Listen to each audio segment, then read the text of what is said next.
One of the very first steps to starting a video production company is determining a name for the business. So what things should you keep in mind when choosing a business name, and should you include your personal name or create some kind of brand name that is unattached from your name? The answer is that they both can work, so it really doesn't matter, but there are a few pros and cons to consider. For my own video production company, I chose to use my name, Parker Welbeck Productions, but within that business entity, I've created several DBAs, or doing business as, and I've built brands that aren't necessarily centered around me, like Full-Time Filmmaker, FTF Gear, VidLead, and so on. So I've done both, and I've found success with both, and I've seen examples of both working with many other businesses as well. Some other examples of business names using your personal name would be like Jake Weisler Films, Adam Grumbo Films, Taylor Productions, and some examples of taking your personal name out would be like Lensworks Productions, or Aviation Films, or Landv Productions. But as you can see, whether you include your name or not, some of the most common words to use in the name of a video production company would be productions, films, media, studio, works, creations, and that's probably in order of popularity. And the reason why these words are commonly used is because they are descriptive to the services that the business provides. When someone looks at your business name, ideally they can figure out what services or products you provide just by looking at the name. Now, you definitely can create an abstract business name, but you'll just have to work harder on the marketing and branding side of that to get people to associate your name with what you do. So I do recommend including words like one of the ones I mentioned to help a potential client know that you offer video services. Another thing to consider besides being descriptive is picking words that are relevant to your target demographic.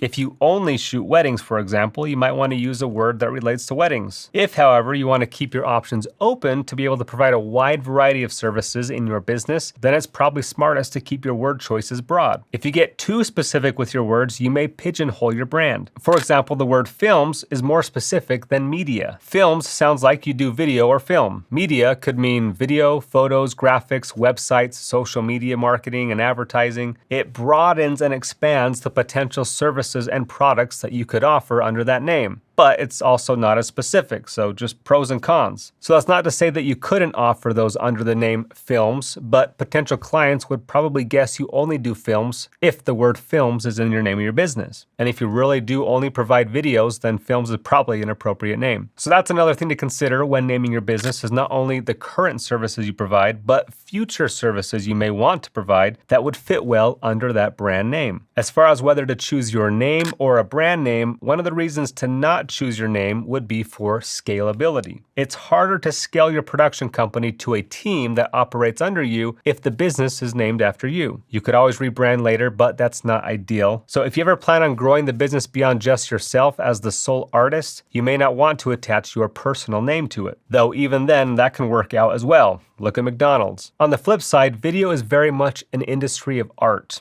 Your videos are an artistic creation of you, the artist. And so that's why it's very common to see people use their own name, is because you are putting your name on the video as the one who created that piece of art. And people will associate that art with the individual who created it. And people generally connect better with other people and not so much with faceless entities. So if you intend to be the main face and artist of your brand, using your name is probably a better branding decision. If your long-term goal, though, is to hire it out and just oversee a team doing the videos for you, then a brand name is probably the better route to go. Now, a couple other things to consider when picking a name for a business is I usually like to have 4 tabs open on my computer: a thesaurus, GoDaddy.com, TrademarkEngine.com, and my state's entity search. That way, when I think of a word, I can type it into a thesaurus to see if there's any other more creative words that I can come up with. And once I think of a name I like, I type it into GoDaddy to see if that domain is available or not. And we'll talk about tips for choosing a domain in another video. And then I type it into a trademark engine to make sure I can legally use that word combination. If there is another business with a very similar name that's been trademarked, that is working in a similar industry, you should probably consider thinking of something a little bit different to avoid anyone coming after you, forcing you to change your name down the road and having to rebrand. And then lastly, I make sure it's available in my state to register my entity under that name. Again, if there are already businesses with a similar name in my area, I might want to make it a little bit different so it doesn't get confused with other businesses. So using these methods I just mentioned, I tasked my full-time filmmaker team with coming up with and growing a production company separate of my full-time filmmaker brand. So some of the names they came up with for the production company were Creative Culture, Creative Films, 42 Media, and 10 Take Productions. Now, I didn't think Creative Culture or 42 Media were super descriptive to allude to the fact that we create videos. Again, that's not to say that it can't work, but I personally tend to err on the side of being more descriptive and less abstract with my business names, like Full-Time Filmmaker is a course teaching you how to be full-time at filmmaking. So personally, I like the direction of Creative Films and 10 Take Productions better. The word films, however, is a bit more narrow, as we've already discussed, and we have future plans to potentially provide photo services, marketing and advertising, and maybe even rent out our studio space and start a rental gear business. So to broaden, I suggest that we use the word media instead of films. Again, if you primarily do video and not other services, then films is a great name to use. And then creative media felt a little bit generic and uncreative, so we thought of another word we could throw on to help it describe something unique to us. And since we are planning on building a shooting studio out of a big detached garage of a house, we thought of maybe using the word house. And creative house media is what we settled on. The words are descriptive, they allude to the fact that we are creative and create media, and they aren't too narrow, and it leaves it open for us to provide new services or products under that name. Not ultra creative, but it was good enough. And ultimately, your business name